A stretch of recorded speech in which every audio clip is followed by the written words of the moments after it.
Do you smell it? I think I smell it. Hi everyone, Ward here. Hope you're all doing great and staying warm and cozy. If you're new here, I make covers, reviews, music commentary videos, and more. So feel free to explore the content and support the channel by subscribing if you enjoy.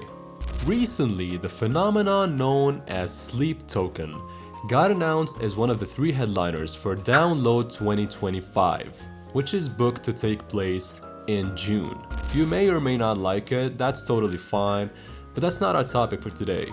The promoter of Download, Andy Copping, didn't really reveal any information or spoil anything. I don't even think he teased anything. I just think he assumed or predicted that by the time Download takes place, Sleep Token will have released their 4th studio album.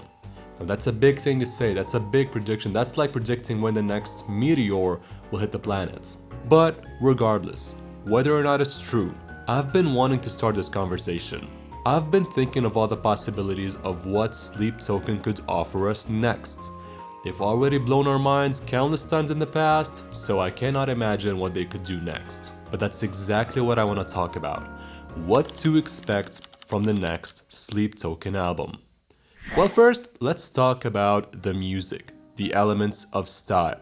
These guys are known for sounding like no other. Nothing ordinary and far from cliche. So first, let's talk about guitars.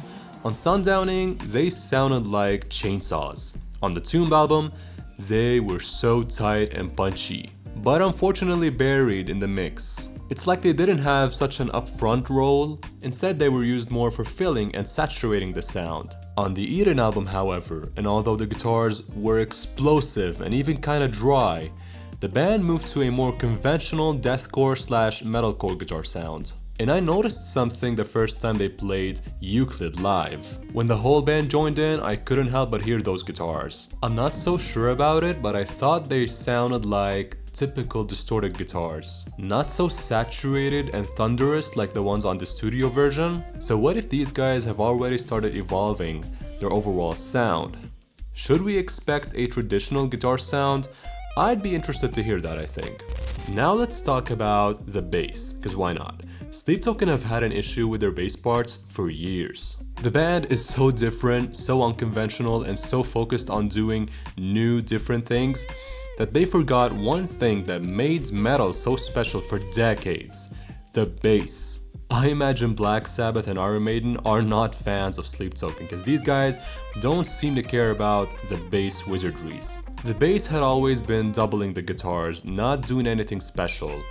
Until Take Me Back to Eden. We started hearing the bass louder, it had a larger role in saturating the overall sound. It was extra distorted and supported the guitars very well. And then after that, live on stage, we started hearing 3 doing some grooving and filling here and there on some songs like Chokehold. Still sounding a bit shy and messing up sometimes. But could we hear, I don't know, bass fills, bass riffs, bass solos on the next record?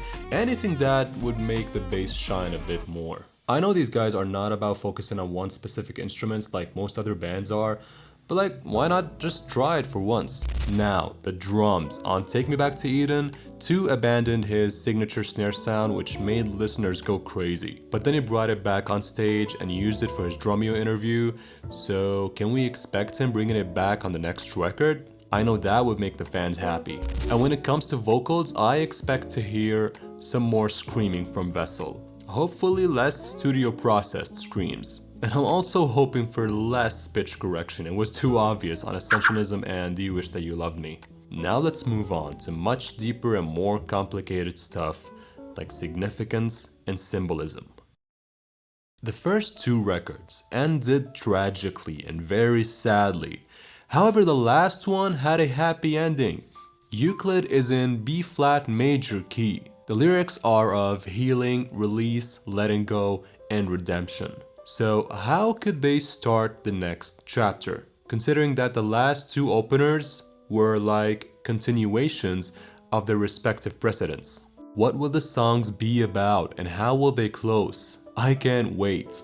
The problem is I cannot really predict the themes and topics because the 3 studio albums were like a perfect circle, a whole journey that was over. What now?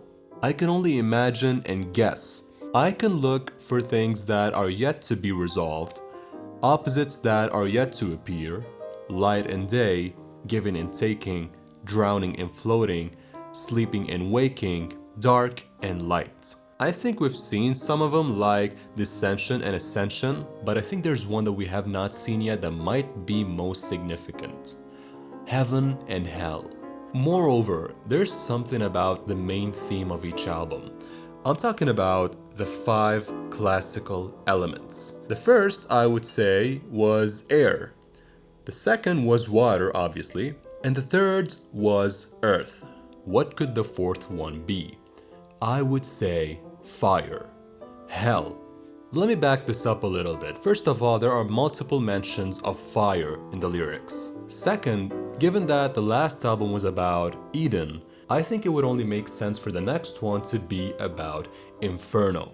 Plus, the new attires seem to be another sign. I cannot yet be confident about this, but I am so excited. I can tell you this, I am so excited and cannot imagine what the concept will be, the lyrics, the characters, and everything. Now it's time for you to share your thoughts in the comments.